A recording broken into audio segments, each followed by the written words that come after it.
Imagine this. You wake up to a warm breakfast or bowl of oatmeal, a glass of milk, maybe some Quaker oats, and you have no idea your breakfast is glowing with radiation. This isn't science fiction. Between 1946 and 1953, 74 boys at the Fernald State School in Massachusetts unknowingly became part of one of America's most disturbing nutrition studies. Researchers from MIT, funded by the U.S. Atomic Energy Commission, yes, the same people testing atomic bombs, teamed up with Quaker oats to study how the human body absorbed minerals like iron and calcium. To track the minerals, they added small amounts of radioactive isotopes. The boys, they thought they'd joined a fun science club, complete with snacks, prizes, and field trips. They were told it was a nutrition study, and technically it was, just not the kind anyone should volunteer for. Quaker Oats wanted proof that their cereal helped children absorb nutrients better than their competitors, so they joined forces with scientists who saw an opportunity to use children as human test subjects, without ever telling them what was really in their food. The experiment was simple but chilling. Feed radioactive oatmeal to children, then measure how much radiation appeared in their blood and stool.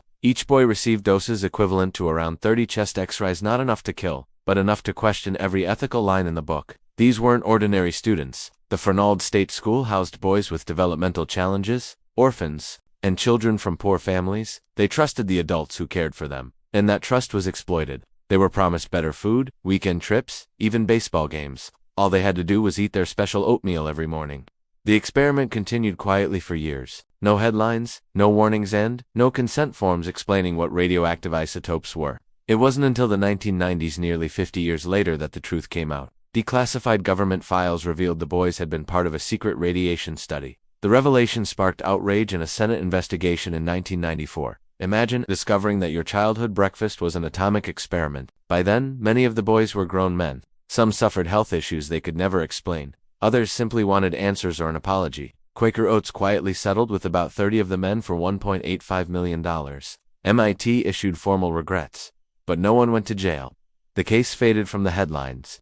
Just like the experiment itself, the Fernald experiment became a case study in research ethics, used in classrooms and universities to this day. It forced the scientific world to ask, how far are we willing to go in the name of progress? It also led to stronger consent laws, stricter ethics boards, and a new awareness of human rights in research. So, next time you pour yourself a bowl of cereal, remember history once served radiation with a smile. Thanks for watching, and if you found this story as fascinating as we did, don't forget to subscribe for more hidden histories.